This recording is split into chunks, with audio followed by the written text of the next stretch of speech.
muito bem-vindos ao primeiro programa da TV ABESE. Eu sou a Caroline e vou te fazer companhia durante os programas que vai ao ar aqui no nosso canal do YouTube toda terça-feira. Nesse programa de hoje nós já iniciamos aqui com um quadro super especial que é o ABESE Entrevista, e nessa edição a presidente Selma Migliori vai conversar sobre liderança e gestão com o antropólogo Luiz Marins. Consultor empresarial especializado em planejamento estratégico e marketing. O bate-papo está imperdível, incrível, então vem comigo para acompanhar.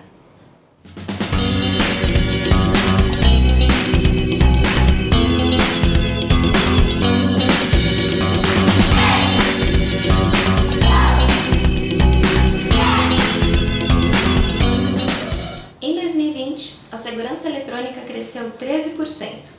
Para 2021, com a consolidação dos mercados aí conquistados durante a pandemia e a crise e o apoio de políticas públicas. A expectativa é que o setor mantenha o ritmo de crescimento positivo. No entanto, nenhuma boa oportunidade de negócio sobrevive a uma gestão empresarial ineficiente. Por isso, no programa de hoje, a presidente nacional da ABESE, Selma Migliori, vai entrevistar, vai ter aquele papo ali gostoso com o antropólogo e professor e consultor empresarial Luiz Marins, justamente sobre essas estratégias de liderança para segurança eletrônica.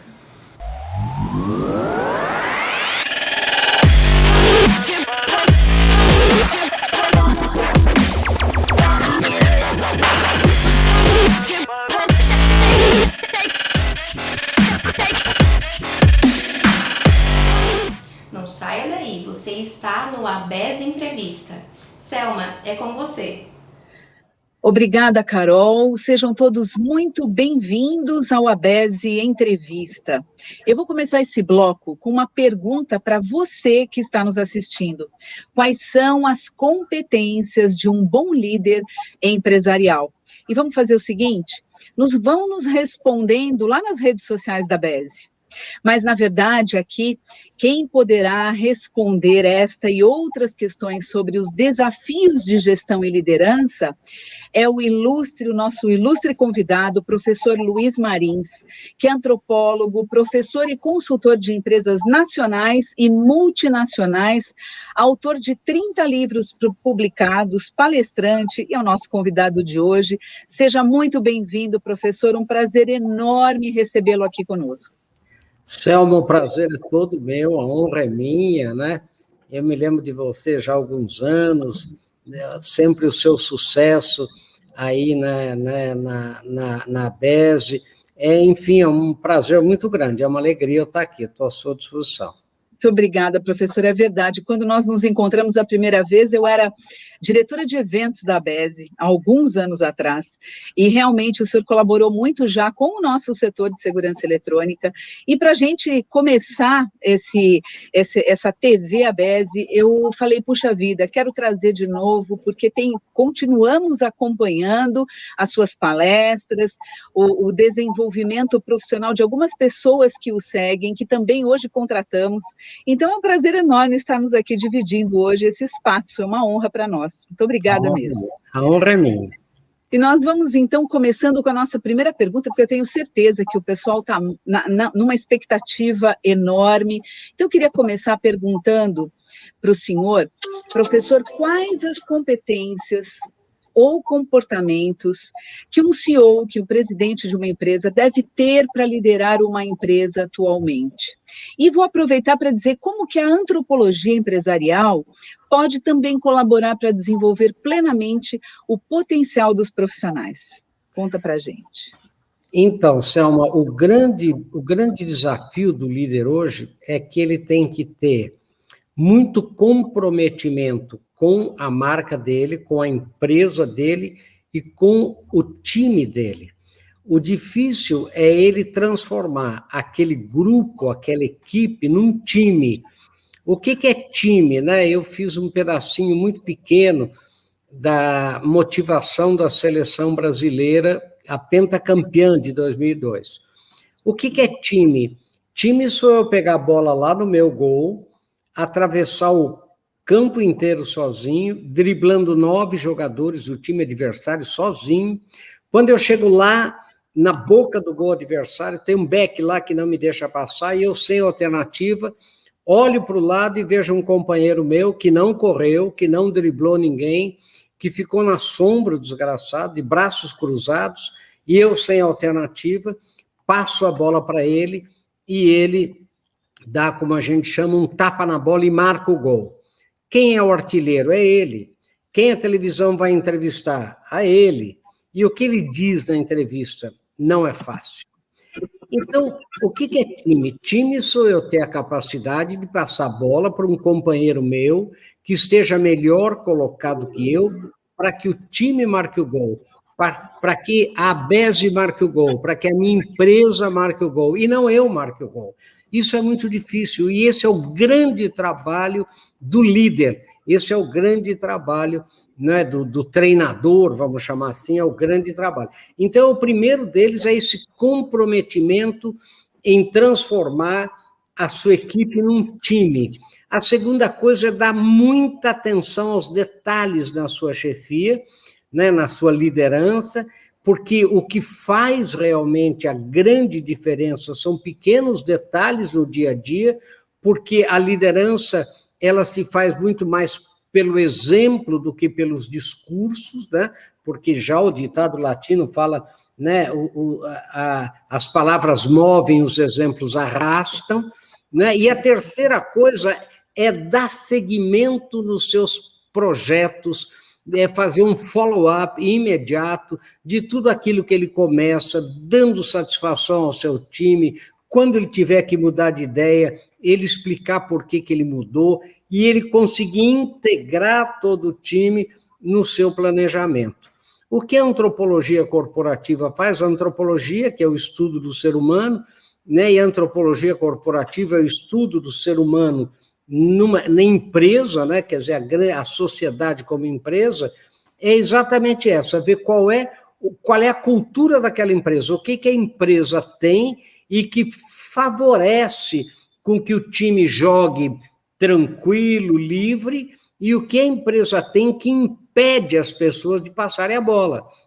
Então, impede a pessoa de ter o foco, de estudar, e não tem mais jeito, Selma, hoje, o líder, o CEO, o líder, ele tem que estudar os seus liderados, assim como a empresa tem que estudar cliente. Não há 2 clientes iguais, não há 2 liderados iguais. Hoje, a liderança é alfaiataria, é one-to-one, é customização, é tailor-made, como a gente chama. Então, é assim que tem que fazer. Eu estudando aquele meu companheiro lá, o meu liderado, e vendo quais são os pontos fortes dele para que eu reforce os pontos fortes, e quais são os pontos frágeis, para que eu faça um fade-out nos pontos frágeis dele, e reforçando os fortes, é que eu vou ter um time, né, de alta performance. Perfeito. Nossa, então, falamos de comprometimento, falamos de exemplo e o segmento nos projetos, com os feedbacks e tudo mais.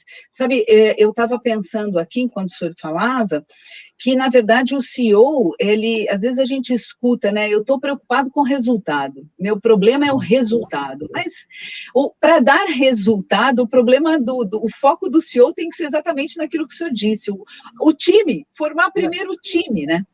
Selma, eu ouço isso todo dia. Todo CEO, toda empresa fala, professor, o meu problema é gente. Agora, eu, quando vou fazer uma análise nos clientes nossos, qual o tempo físico, concreto, real, sem firula, que ele dedica a pessoas, é quase zero. Ele está muito mais preocupado com o fluxo de caixa, muito mais preocupado com o balanço, muito mais preocupado com as coisas físicas do que com as pessoas. Agora, ele esquece que o resultado só vai ser possível através das pessoas. Então, o primeiro moto é você ter um time de alta performance que vá dar a você aquele fluxo de caixa, né, aquele resultado positivo do patrimônio líquido, enfim, aquela coisa toda, o EBITDA que você tanto quer. Quer dizer, agora não, a gente delega, e não delega, o pior é que ele não desliga, a gente abdica, né, essa área para um RH, para, sei lá, para quem, né, às vezes para empresas terceirizadas, e o próprio CEO, ele não se envolve. Eu me lembro, um dos grandes sucessos da Brahma, no começo, logo que o Grupo Garantia comprou a Brahma, é que o Marcel Telles, presidente, ele falou, qual era a função dele? Diretor de gente. Ele não tinha diretor de RH, não tinha, ele era CEO e diretor de gente. E ele entrevistava, para ele, por que ele fez isso? Né? Para dar o exemplo de que gente é o fator fundamental mesmo de qualquer organização, por mais tecnológica que seja.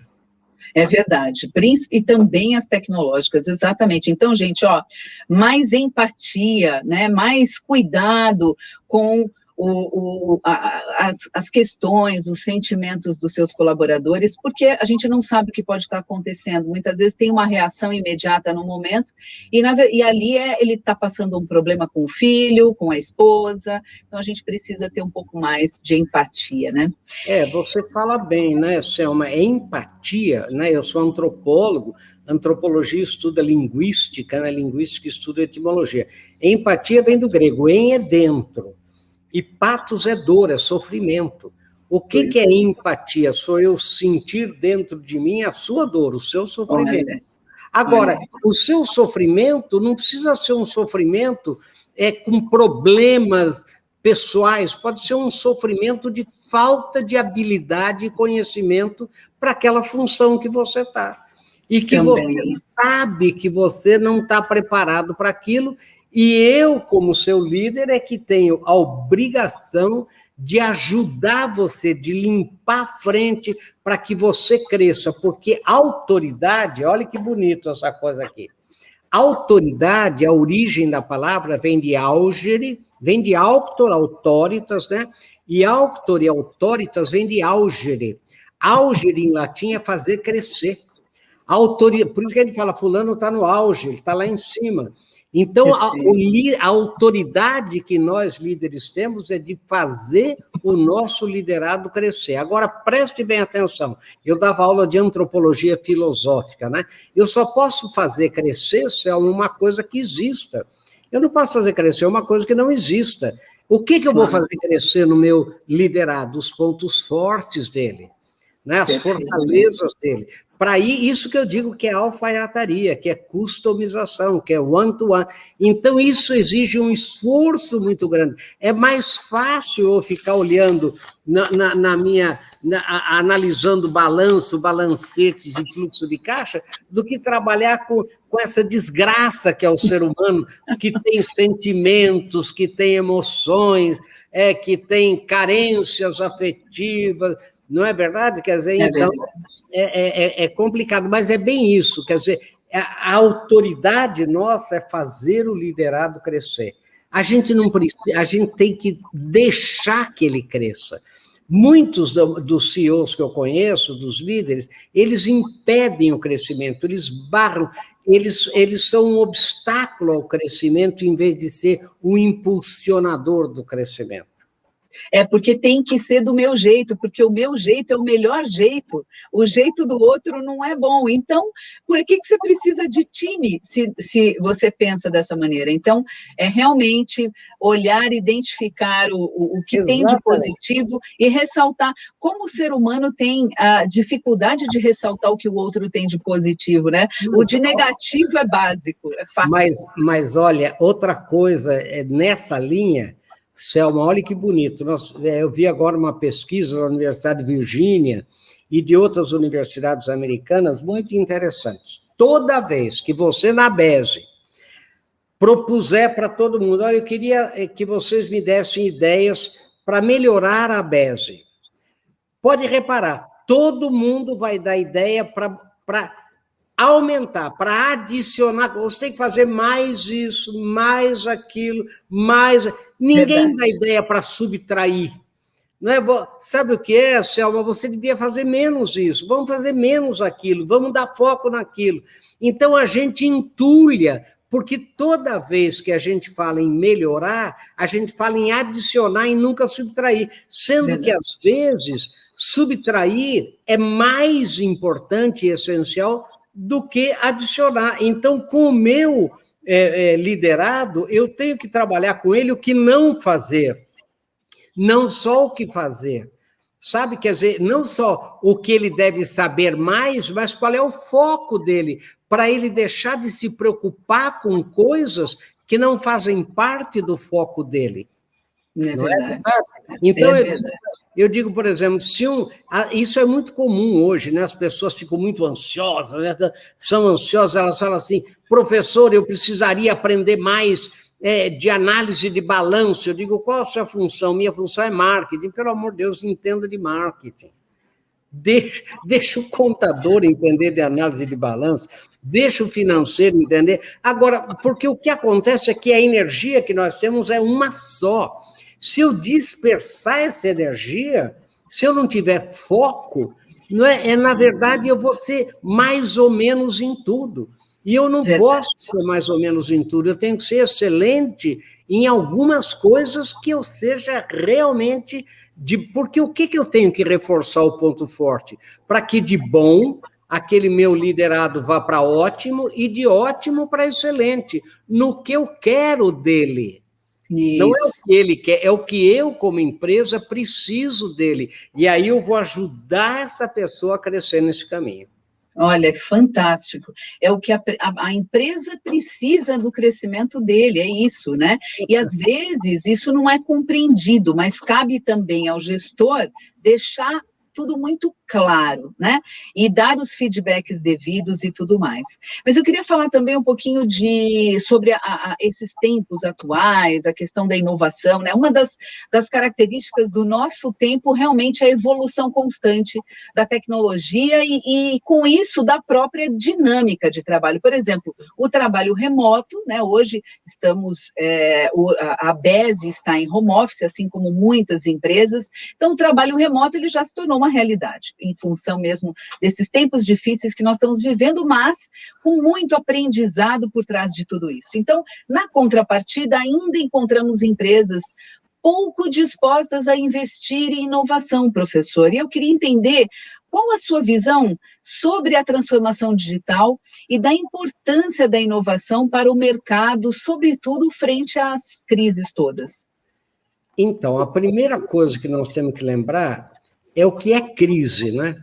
E aí, de novo, vem a etimologia, né, Selma? Não ter professor de antropologia não tem jeito, né? Perfeito. Então, a gente, quando fala em crise, a gente lembra da definição do mandarim, né? A crise em mandarim é formada, ela é um alfabeto, não é alfabeto fonético, né? É alfabeto ideogrâmico, é formado por 2 ideogramas, né? Um sozinho significa problema, desgraça, etc. O outro significa oportunidade, futuro, etc. Por isso que é muito difícil você traduzir do mandarim para línguas ocidentais, porque elas não são fonéticas, elas são ideogrâmicas. Um desenho passa uma ideia. Então, o desenho de segurança, ele pode, às vezes, representar uma árvore, às vezes pode representar, porque se naquele contexto uma árvore é um lugar seguro para eu estar, então é o mesmo desenho de uma casa, de segurança, entendeu? Então é muito difícil. Bom, depende do contexto. Então, por isso que a gente fala que crise é ao mesmo tempo problema e oportunidade. Mas eu gosto mais da origem grega da palavra. A origem grega, crise vem de crine. Crine em grego é passagem, é separação, é aprofundamento. É a mesma origem de crivo do chuveiro. O que o crivo faz? Separa aquele duto d'água em jatos menores. A palavra criticar, né? O que eu faço? Eu pego um texto, eu separo e me aprofundo. Crise em grego é peneira. O que a peneira faz? Ela separa quem é bom passa, o que não é bom é jogado fora, não é isso? E nós todos estamos numa peneira, Selma, né?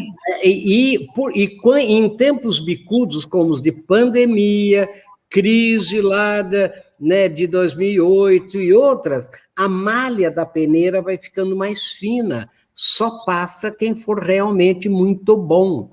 E todos nós estamos numa peneira, os nossos clientes estão nos peneirando, nós peneirando os nossos fornecedores.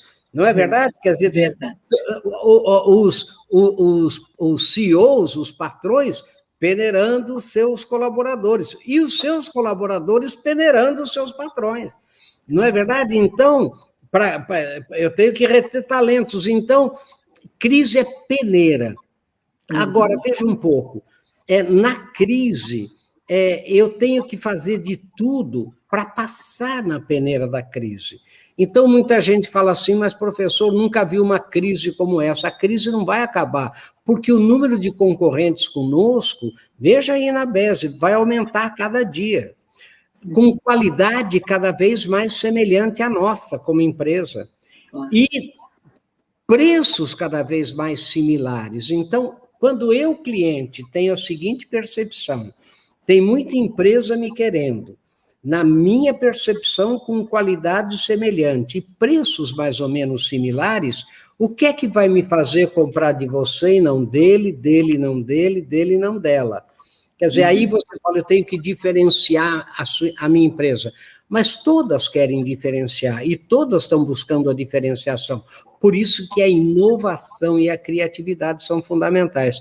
E como que você faz para ter na sua empresa times inovadores e criativos? Deixa eu explicar bem para você aqui, de maneira bem clara. Olha, se eu mostrar para você este óculos aqui, você sabe que isso daqui é um óculos, né? Você sabe que é um óculos, e pelo jeitão dele, você sabe que é um óculos de leitura.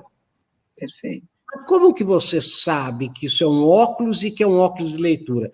Porque você tem essas informações armazenadas no que se chama em neurociência de prateleiras do seu cérebro. Tudo que você viu, cheirou, comeu, tudo que vem pelos 5 sentidos está armazenado lá. Quando uma informação nova chega, e a informação também chega pelos sentidos, o seu cérebro vai lá nas prateleiras, retira uma informação, correlata aquela que está chegando, junta com outras, né, e dá a você um pensamento, como a gente chama. Isso é um óculos de leitura verde. Se eu mostrar isto aqui para um aborígene australiano que eu estudei, ele olha, lambe, enterra, porque ele é burro? Não, porque ele não tem essa informação na prateleira dele. Assim como você perguntar para qualquer um de vocês que estão aí me ouvindo o que é um didgeridoo, vocês provavelmente não sabem o que é um instrumento aborígene. Então, então, como é que eu faço para ter times criativos? Eu tenho que expor as pessoas que trabalham comigo. E eu, em primeiro lugar, como dono, como CEO, as situações de aprendizagem. Então, eu tenho que ler, eu tenho que participar de congressos da BESE, eu tenho que ir em tudo que é lugar, eu tenho que visitar empresas congêneres, eu tenho que ler sobre segurança eletrônica, eu tenho que encher as prateleiras do meu cérebro de informação para que, quando uma situação concreta ocorra, eu tenha matéria-prima para que o meu cérebro faça aquelas sinapses não lineares e me dê aquela ideia criativa e inovadora que aparece quando? Por que a gente tem ideia boa, minha filha? No banho, né? No banheiro. É verdade. Quando está dormindo, quando está dirigindo. Por isso que tem gente, eu não gosto de pescar, mas tem gente que gosta muito de pescar e fala, professor, eu renasço numa pescaria. Por quê? Porque quando o seu cérebro perde a expectativa de solução de um problema por estar pressionado, é que ele faz os sinapses não lineares. Então, eu digo para você, Selma, o nome daquela pessoa e não consigo me lembrar. Aí eu falo, mas eu vou lembrar a Selma do céu, está na ponta da língua e eu não lembro. De repente, eu estou lá do outro lado, vendo um cavalo, que eu moro numa fazenda, né, em Sorocaba, né? Estou lá vendo um cavalo e falo, Selma, o nome dele é Antônio. Quer dizer, como é que eu lembrei? É verdade. É que o meu cérebro não para de trabalhar. Então, o que eu tenho que... Qual é a única coisa que eu tenho que fazer? Encher as prateleiras do meu cérebro, em primeiro lugar, como CEO, né, como diretor, como líder, e dos meus liderados de informação, para que eles possam ter matéria-prima para que sejam inovadores e criativos. Agora, o que eu faço? Eu não treino, eu não exponho os meus liderados a situações, eu não faço com que eles participem de congressos, por exemplo, feiras e eventos, por exemplo, eu não levo o meu pessoal em feiras e eventos, eu não permito que eles viajem. O que aconteceu? Eu vou ter ali um bando de gente que não tem matéria-prima para me ajudar nas inovações que eu preciso da minha empresa. Perfeito, ou seja, a importância de passar a informação e de fazer reuniões rápidas e produtivas também, Claro. tipo de Passar informação, porque a única coisa que você pode fazer, não existe mais, deixa eu explicar uma coisa bem da antropologia moderna, da neurociência, não existe mais inovação, criatividade e intuição, só existe uma coisa que se chama memória. Sim. Pode ver, que nem essa coisa do óculos. É memória, está lá arquivado. Sabe como é que chama isso no cérebro? Chama memória inteligente, intelligent memory. Então, só existe memória. Né? Eu estou andando com você na estrada e, de repente, eu diminuo muito a velocidade do meu carro e o carro do lado anda mais rápido um pouco e faz uma besteira, você olha para mim e fala, nossa, professor, o senhor teve a intuição de que o carro ia fazer uma besteira? Eu falo, não, minha filha, eu tenho 72 anos, eu dirijo desde os 18, o que eu já vi isso em estrada, então, a minha memória, agora pegue que nem minha neta, tirou carta semana passada, carteira de motorista, ela não tem intuição nenhuma na estrada. Claro. Quer dizer, então, não é intuição, é memória. É memória. Pois Não é criatividade, é memória. Napoleão Bonaparte, Selma, ele fazia aquelas sinapses, aquelas estratégias de guerra maravilhosas. Todo mundo queria dissecar o cérebro dele quando ele morreu em Santa Helena, para ver como que ele era tão criativo. Daí foi feita uma biografia dele, há alguns anos atrás, na Inglaterra, de 2.000 páginas, e o que se mostrou? Que desde criança ele só se interessava por história militar. Ele sabia de cor batalhas romanas, batalhas sumerianas, ou seja, ele tinha um estoque de matéria-prima, de batalhas na memória inteligente dele, que quando ele viu uma situação, aos 24 anos, na Batalha de Toulon, ele fez estratégia que ninguém imaginava. O que o cérebro dele fez? Ele juntou um pouco de batalha romana com batalha sumeriana, com sei lá o quê, e dá a ele o que a gente chama de flash de discernimento, que dá aquela vontade. Você já teve isso 1 milhão de vezes, sabe o que é? Pode fazer que vai dar certo. Com certeza. Mas como que isso acontece na sua cabeça? Não acontece? Porque você tem matéria-prima para que o seu cérebro trabalhe 24 horas, porque o cérebro não dorme, inclusive à noite. Por isso que hoje, Selma, a coisa mais importante que existe em termos de saúde é você dormir 8 horas por noite, porque a memória se consolida no sono. Perfeito. Entendeu? Então, essa coisa, para você ser mais inovador, você tem que dormir, você tem que aprender a relaxar, a meditar, porque aí é que o cérebro faz o que a gente chama de sinapses não lineares. Ai, que maravilha. Olha, Deepak Chopra tem uma meditação fantástica por 21 dias. Tem várias dicas aí para vocês que estão nos assistindo, mas falar de memória, depois eu quero voltar nesse assunto, porque eu acho também que é a questão de você poder preparar o legado que você deixa, preparando esse time para assumir o seu lugar, né?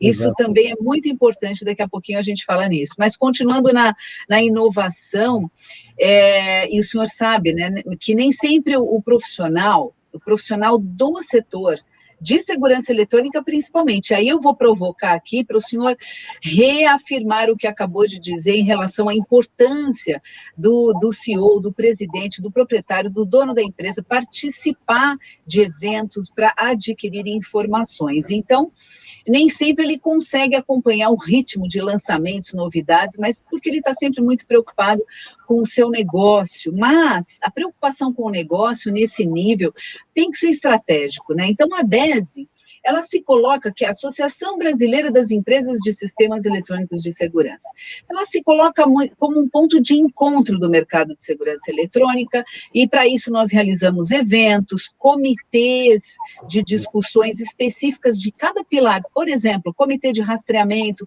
comitê de portaria remota, comitê de compliance, para dar todo o embasamento para o próprio empresário associado, são grupos fechados para o associado à BESE. E entre tantas outras atividades, né, que proporcionam esse compartilhamento de informações, de troca de experiências, né, entre os profissionais do segmento. Então, um espaço que todos possam se ouvir, perguntar, esclarecer, então trocar conhecimentos.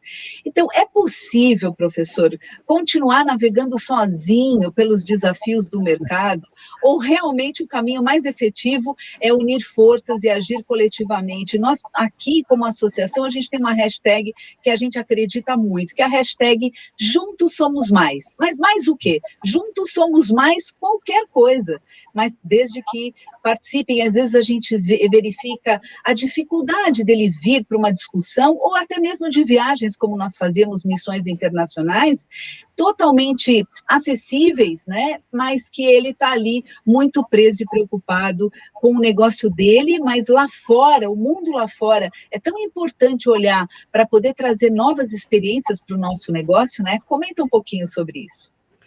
Então, Selma, olha, ninguém chega ao pódio sozinho. Essas pessoas não funcionam assim. Elas imaginam que funcione assim. Elas até imaginam que se eu vou me juntar com concorrentes meus, é capaz de eu entregar o ouro para o bandido. Essa é a coisa mais antiga e absurda do mundo. Isso, hoje não as associações, elas são fundamentais, porque tem olha, vou dar um exemplo, eu tenho uma empresa de segurança eletrônica, eu posso delegar tudo, né? Eu posso delegar a manutenção, eu posso delegar a apresentação para um cliente novo, agora, a estratégia da empresa é indelegável. Isso é só eu que posso fazer, e se eu não tiver a minha memória inteligente com as últimas novidades do setor, não é nem novidade, as possibilidades que a tecnologia podem oferecer para mim, eu vou ficar para trás. E hoje em dia, a concorrência não se... Olha, você sabe, posso contar uma coisa para você, claro, para você falar aí para o pessoal. Na área de cerveja, existe a associação dos mestres cervejeiros de todas as companhias. Eles trocam receita de cerveja.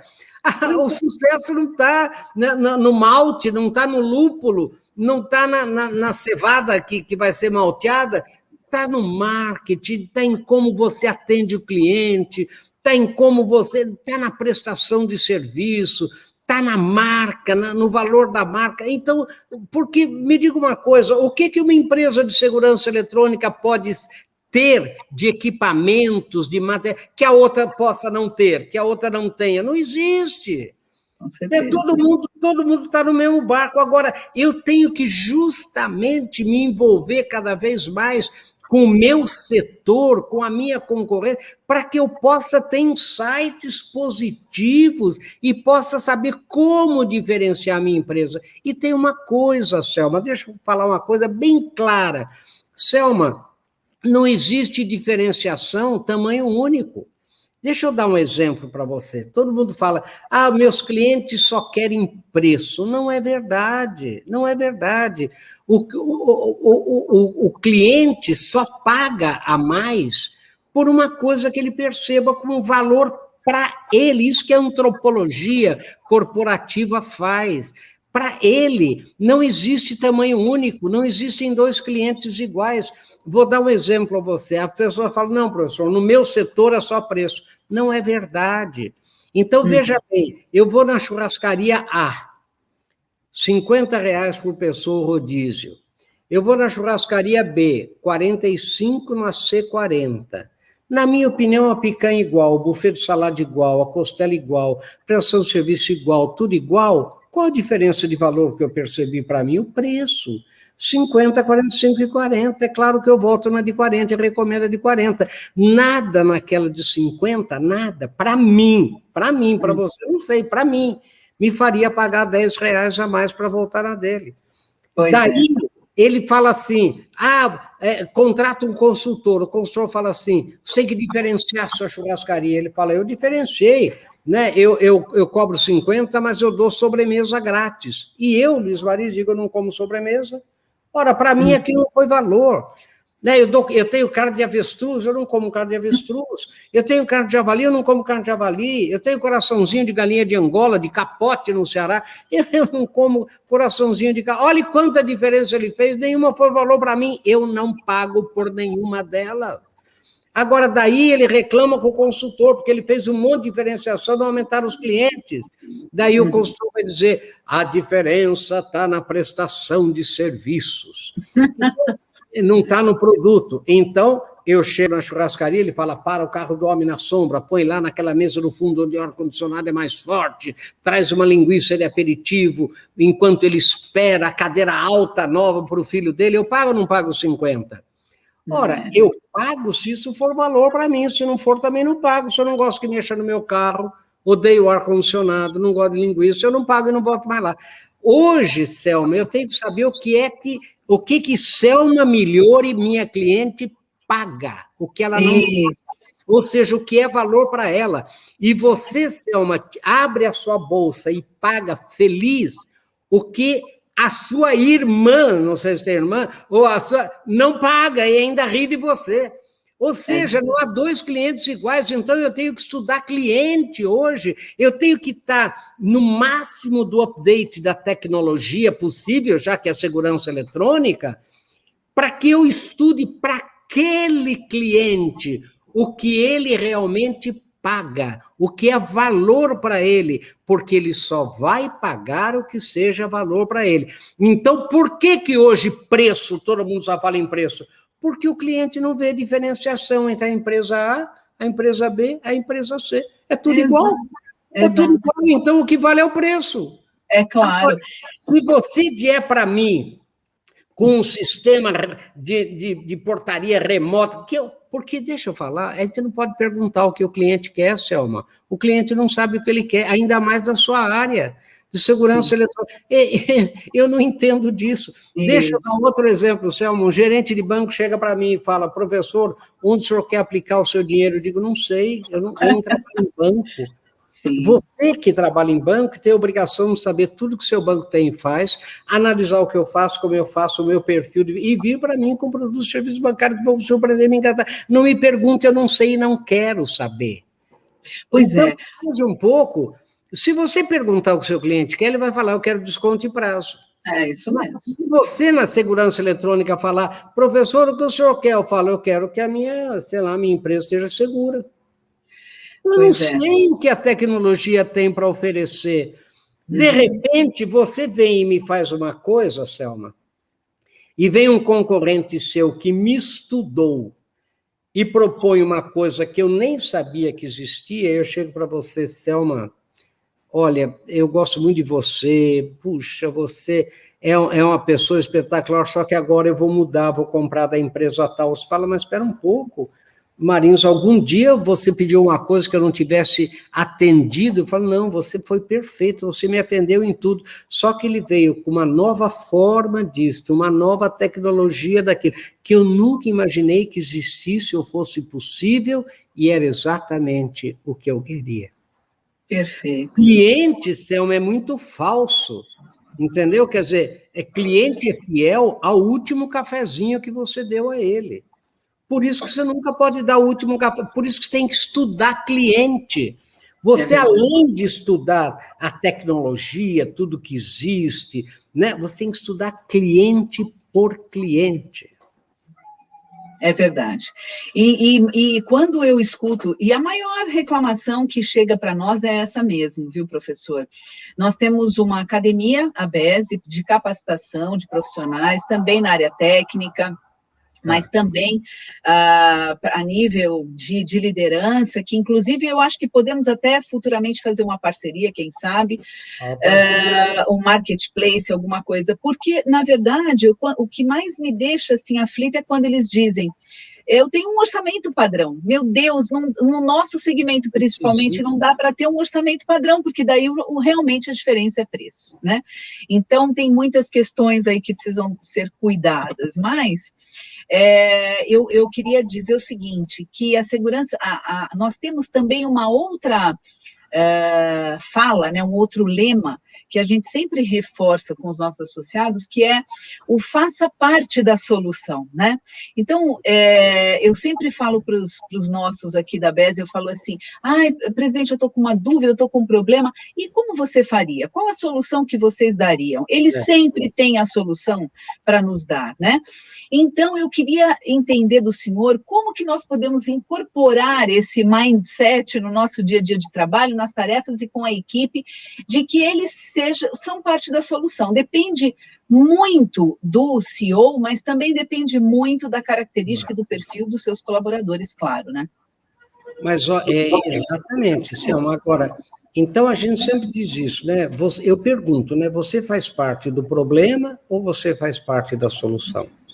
Agora, olha, algumas semanas atrás, o meu programa de televisão teve como tema: manda quem pode, obedece quem tem juízo.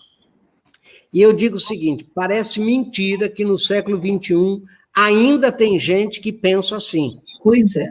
Então, a hora que eu não ouço, a hora que eu não permito, a hora que eu mando, eu crio um bando de pessoas que me obedecem. Limita as pessoas, não deixa juízo. crescer. Sabe o que é? O pessoal da minha empresa tem juízo, eles me obedecem. Por mais absurda que seja a ordem, por mais contrário que seja para o cliente, para tudo, o senhor não mandou? O senhor mandou, nós vamos cumprir. Então, isso existe muito. Daí eu reclamo assim: a minha equipe não me dá ideias. Claro, você não ouve. E quando você não ouve, mas ouvir com o sentimento de escutar, quer dizer, ouve, põe em prática, testa, etc., ninguém vai perder tempo, ninguém é bobo.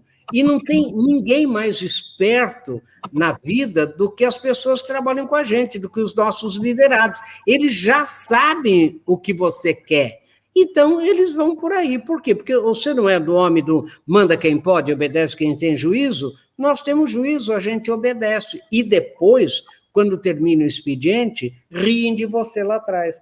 Falam, olha, né? E quanto mais... Olha, eu como antropólogo, eu vou no chão de fábrica, eu vou lá embaixo na empresa, e eu falo assim: por que você está fazendo isso? Ele fala assim: os homens lá mandaram. Eu falo: mas isso é uma coisa que devia ser feita? Ele fala: não, isso é um absurdo. Mas então por que você está fazendo? Porque os homens mandaram. Meu Deus. Eu falo assim: mas é assim que tem que fazer? Ele falou: não é assim que tem que fazer, mas os homens mandaram. E aqui manda quem pode, obedece quem tem juízo. E depois no cafezinho, depois no happy hour fora, lá no aperitivo, né, no bar da pinga lá, né, no bairro, todo mundo fala assim: você viu o que o homem mandou? Quer dizer, pô, homem. Agora, professor, eles me dizem: eu trabalho aqui há 8 anos, nunca o homem veio aqui no meu departamento. Ele nunca veio aqui. Ele não entende nada. Ele fica lá mandando. E a gente fica aqui obedecendo. Ora, então, sabe o que é, Selma? É muito simples. É tudo muito simples. Agora, o seguinte: se a pessoa tem se um líder que tenha problema de imagem, de autoestima, né, que ele precise mandar e tenha problema aí não vai. Aí não vai. É verdade. E aí o que acontece? Você vê uma pessoa sair de uma empresa e ir para outra e ser um sucesso na outra, o cara fala, como que pode? Aquele era uma desgraça. Né? Quer dizer, claro, porque lá alguém permitiu que ele fizesse. Então, olha, agora tem que participar, gente. Que nem essas viagens de estudo que você tem que ir. Tem que ir. Gente, ninguém chega ao pódio sozinho. Quanto mais informação você tiver nas prateleiras, mais criativo você será. Não tenha medo da concorrência, sabe? Trabalhe junto com... Mas quer ver uma coisa que a gente faz como consultoria? Uhum. Eu não vou dar o nome das marcas para não ficar desagradável. Claro. Mas eu tinha um cliente grande, um supermercado grande, que falava assim, eu acho que nós estamos querendo comprar um moinho de trigo para fazer a nossa farinha. E eu dava consultoria para uma outra empresa, com moinhos de trigo, que tinha espaço ocioso na linha. Eu falo, por que você não invasa a farinha daquele supermercado? Mas ele é nosso maior concorrente. Eu falo, mas e daí? Ele vai construir ele vai investir no moinho novo, você está com o seu ocioso, vocês vão brigar no mercado. Ah, mas e daí a qualidade da farinha é a mesma, mas você acha que a qualidade da farinha é a mesma? Não é a farinha, sabe? É o marketing, é a receita que você vai dar, é o seu relacionamento com a dona de casa, com as cozinheiras, é a sua marca que vale. Agora você não dá bola para isso, você está vendo quem ensaca coisa, isso é a coisa mais antiga do mundo, porque aquele aparelho que tem lá o controle, você compra em qualquer lugar, igualzinho. Não é? Quer dizer, então a diferença vai estar... A empresa tem que ser diferente.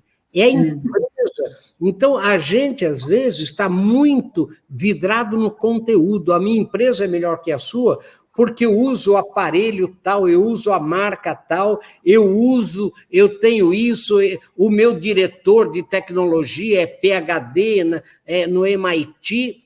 Gente, isso é muito bonito, isso é obrigação. Mas a diferença não está no conteúdo, está no continente. Como a minha empresa é percebida pelo meu mercado, como o meu cliente é percebido. Daí vem aquele monte de desculpa, que às vezes a sua empresa é ótima, só que é o seguinte, faz 3 dias que eu estou sem alarme aqui, como é que eu faço? Como é que eu faço? As coisas são muito simples, eu quero que o cara venha. Quer dizer, eu tenho aqui um alarme de sensor, por exemplo, e eu moro numa fazenda, então o que acontece? Tem muita mariposa que entra, então ele toca a noite inteira, ninguém suporta mais. Né? Então, como que eu... Agora, resolve esse problema que é meu. Não, mas essa é a melhor tecnologia que existe. Meu querido, mas eu não aguento tocar a noite inteira. Olha aí, gente, para quem está assistindo, já temos mais uma oportunidade de negócios. Não, a satisfação do professor Marisa. Não, daí resolveu, mas você entende? Não, estou brincando, estou brincando. Mas a gente, às vezes, tem um ditado português, Selma, que diz assim, andando na égua, século XVIII, 1700, andando na égua e perguntando por ela. Sabe o que é? Você está em cima da égua e quer saber onde será que está a égua? Está embaixo de você. É verdade. Você está criando uma firula tão grande na sua empresa e você não tem assistência técnica.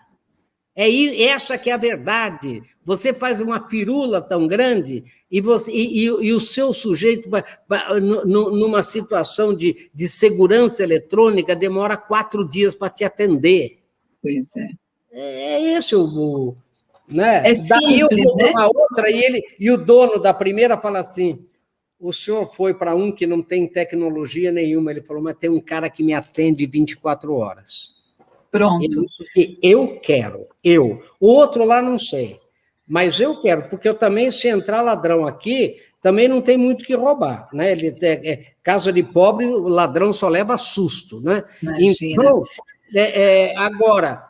O que eu quero uma coisa que seja eficaz. O senhor quer ser ouvido. Tem que ser eficaz.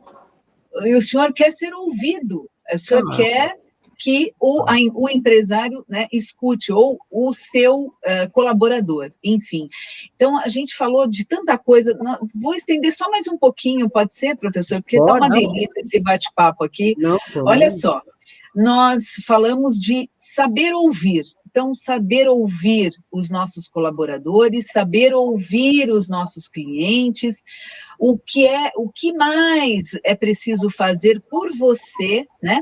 E eu queria voltar no que nós falamos há pouco, sobre empatia. Nos seus vídeos, né, o senhor ressalta bastante a importância do diálogo. Então, ouvir e o diálogo e também a importância da empatia nas relações empresariais, seja com a equipe, com os clientes, fornecedores. Então, eu queria que o senhor sintetizasse dicas para uma comunicação empresarial, né, mais assertiva. Olha, deixa eu falar, a gente gira, Selma, e cai no mesmo lugar. O que é uma comunicação efetiva? Você tem o emissor lá, que é aquele que vai emitir uma mensagem, pode ser uma empresa para o seu mercado, pode ser um chefe para o seu subordinado, pode ser um líder para o seu liderado, pode ser qualquer coisa, que é alguém que vai emitir a mensagem. E você é o receptor lá, que é quem vai receber a mensagem. Pode ser o seu mercado, né? Pode ser o seu liderado, etc. E você tem a mensagem. Ora, essa mensagem tem que sair do emissor e chegar no receptor limpa, sem ruídos, ou seja, você tem que entender aquilo que eu estou falando, né, de uma maneira que você entenda, com a mesma conotação e denotação. O que são essas duas coisas? Denotação é o seguinte, eu não estou falando aqui uma língua que você não entenda, então eu não estou falando rebuscado, você entende as palavras que eu estou falando, isso é denotação. Conotação é você entende o sentido das palavras. Se eu disser para você, por exemplo, bem de comunicação isso, hoje à noite tem uma festa legal para a gente ir, não é? Você sabe que legal é de acordo com a lei, mas que a conotação do legal que eu dei para a festa não é de acordo com a lei, é uma festa alegre. Então, você entendeu a conotação do meu legal. Agora, para que a mensagem de um chegue limpa na mensagem do outro, eu tenho que entender o contexto. Por isso que eu digo de novo, volta no mesmo lugar, eu tenho que estudar cliente, qual é o contexto daquela pessoa que está me ouvindo. Então, eu vou dar um exemplo para você de comunicação bem simples. A nossa empresa está quebrando. Saiu até no jornal que a empresa está mal, estamos perdendo cliente, na pandemia nossos clientes sumiram. Muito bem, esse é o contexto. E eu recebo a seguinte comunicação. O CEO, o presidente da empresa, quer conversar com todos nós no auditório ou no pátio.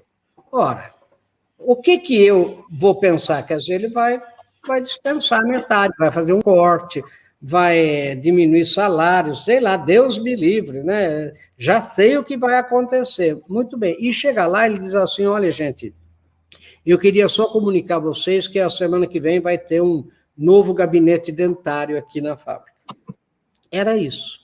Agora, olha a expectativa que eu tinha. Né? Por quê? Porque o contexto é de uma empresa ruim. Agora, eu pergunto você, a nossa empresa está bombando, está vendendo, a gente está sabendo que tem cliente novo chegando. A mesma coisa, o presidente quer falar com todo mundo no pátio. Eu vou dizer o quê? Ele vai anunciar bônus, aumento para todo mundo. E chega lá e ele fala, eu só queria comunicar a vocês que vai ter um gabinete dentário. Ou seja, mas veja que o contexto muda a expectativa da comunicação. Agora, eu estudo o contexto para quê? Para definir o código. O código é o seguinte, eu vou me comunicar com você por e-mail, por WhatsApp, eu vou ter que sair daqui da minha fazenda em Sorocaba, ir aí em São Paulo, sentar na sua frente e falar, Selma, eu tenho uma coisa que eu preciso conversar com você. E que não é olho no olho mesmo, porque o assunto exige olho, porque, veja, o contexto muda o código. Muda o código. Tem uma hora que eu posso mandar um WhatsApp. Agora, veja um pouco, eu quero que você cuide da minha segurança eletrônica da minha indústria, e você me manda um WhatsApp. É lógico. Quer dizer, ou você me manda uma proposta padrão, que eu ainda estou lendo a proposta, e tem uma hora lá na proposta que, em vez de Antropos, está IBM. Eu falo assim, ué, o cara copiou e colou, a mesma proposta, né? E nem conferiu. Quer dizer, espera um pouco. Você acha que qual é a credibilidade? Então, daí o que acontece? Só tem ruído na comunicação. Eu falo uma coisa, você entende outra. Daí eu não entendo por quê. Então, tem hora que eu tenho que ir lá. Tem hora que eu posso mandar o WhatsApp. Tem hora que não é nem o WhatsApp, que é Telegram. Tem outra hora que é a gente fazer uma live, como nós estamos fazendo. Olha, tem uma hora que é uma mensagem de áudio. Agora, a gente não estuda isso. E quem é que vai me dizer o contexto e o código? Eu estudar. Para quem? Qual é o meu público? Quem é aquele cliente? Então, para você, eu tenho que saber quem é ele, quem é ela, quem é que define, quem é que influencia as decisões daquela empresa, quem é o comprador ou a compradora, como é a situação creditícia dela, para que eu não faça um esforço enorme de vender e depois descubra que ela está quebrada e não paga ninguém. Sabe? Gente, então não tem jeito. A gente vê, todo mundo quer uma fórmula mágica. Não tem, é estudar one-to-one. Isso que a antropologia corporativa bate desde 1984. Não tem tamanho único para nada. Não tem duas pessoas iguais, não há dois seres humanos iguais, não há duas empresas iguais. Perfeitamente. Nossa, quanta coisa importante nós aprendemos aqui hoje, obrigado, professor, meu eterno professor, né? Porque de verdade, eu estou dizendo isso de verdade, quando comecei e continuo assistindo, aprendendo, porque essa questão da memória que nós falamos, né, no início, é muito importante também a gente deixar um legado e conseguir formar um time e plano de continuidade de negócio, mas não esquecer, não perdendo a memória, principalmente em associação, que é tão importante deixar a história, porque as pessoas passam, mas a entidade fica e fica sólida quando você tem a capacidade de construir o que vem depois de você. Então, isso também aprendo muito nas suas palestras, professor. Eu queria que o senhor fizesse as Olha, Selma, deixa eu falar uma coisa para você. Duas coisas são fundamentais para o sucesso de uma empresa hoje. Primeiro, foco.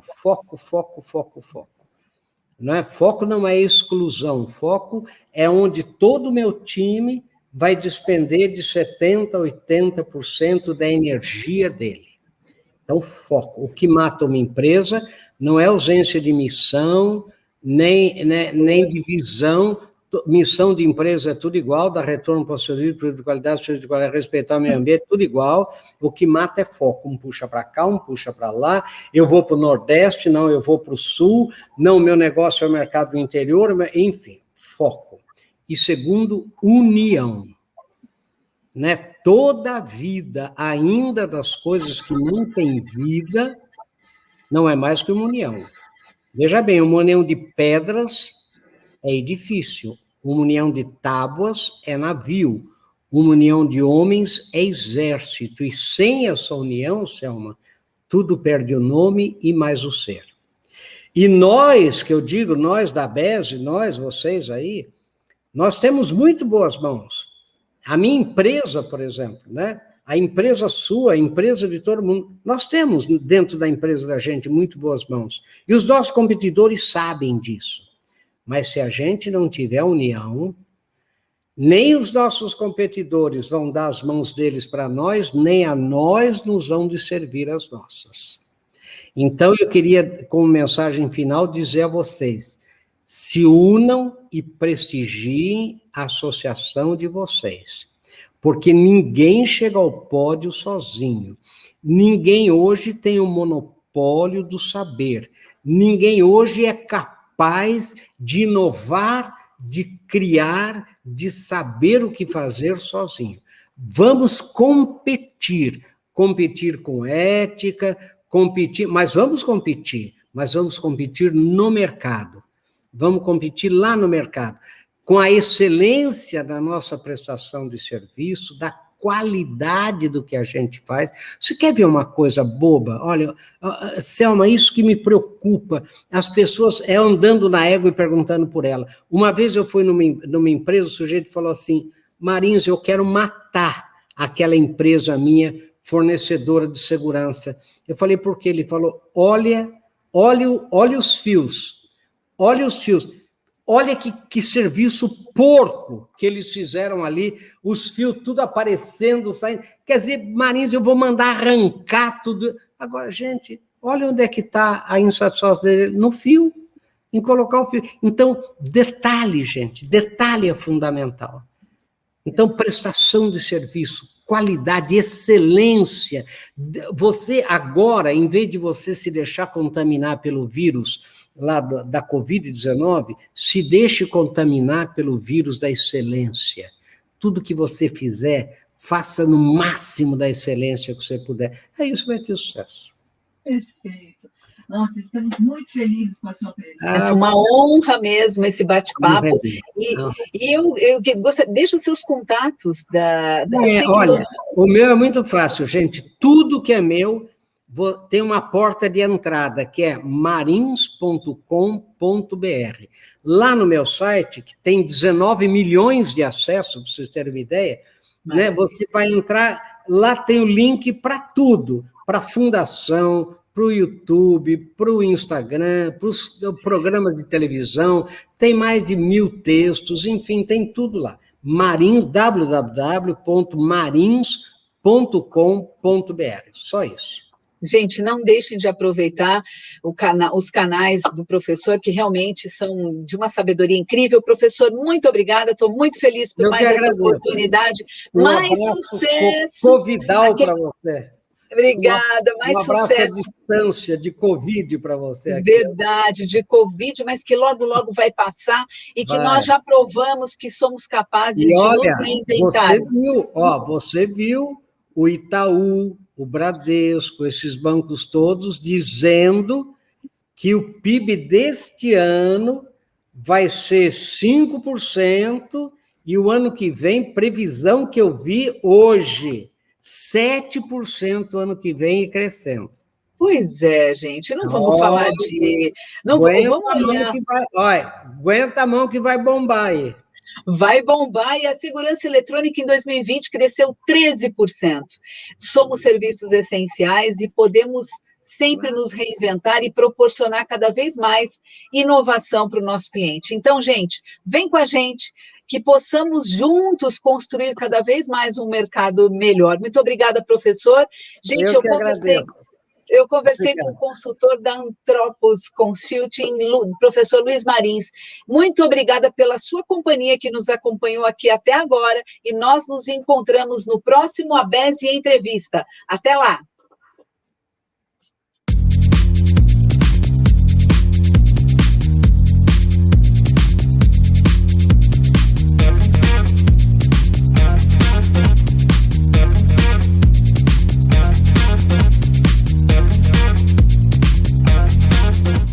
A confiança é um dos principais valores da segurança eletrônica. E para oferecer o melhor serviço aos seus clientes e impulsionar as vendas e o faturamento, nada melhor, claro, do que contar com a experiência de uma empresa que é sucesso aí na segurança eletrônica. E eu estou falando da Full Time, que há mais de 10 anos agrega qualidade, confiabilidade e lucratividade em rastreamento e monitoramento. Vamos dar uma olhada juntos então nesse recado feito especialmente para você? E lembrando, se é atual, é Full Time. Pode rodar! Olá, tudo bem? Meu nome é Lucas, sou consultor comercial da Full Time e eu tenho uma pergunta para você. Você conhece os produtos da Full Time? Ou sabe onde pode utilizar os nossos serviços? A Full Time é uma empresa desenvolvedora de software exclusivamente do mercado de segurança eletrônica. Contamos com um produto em rastreamento, com o Full Track e o novo F-Mobile, produtos de monitoramento com o Full Arm, Full Center e serviços de CFTV com gravação em nuvem ou local, ou totalmente híbrido com o Full CAM. Ficou curioso? Gostaria de saber mais ou até mesmo receber uma apresentação? Entre em contato através do telefone que está aqui embaixo ou nos siga nas redes sociais. Um grande abraço! Estamos chegando ao final do ABESE Entrevista de hoje. E para você que nos acompanhou até aqui, o nosso muito obrigado. No próximo programa, vamos entrevistar outro especialista ou empresário que ajuda aí a desenvolver o mercado brasileiro. E quem sabe, esse empresário ou especialista pode ser você. Se perdeu algum trecho do nosso programa, você poderá reassistir aqui mesmo no nosso canal do YouTube. O ABESE Convida fica por aqui e até logo!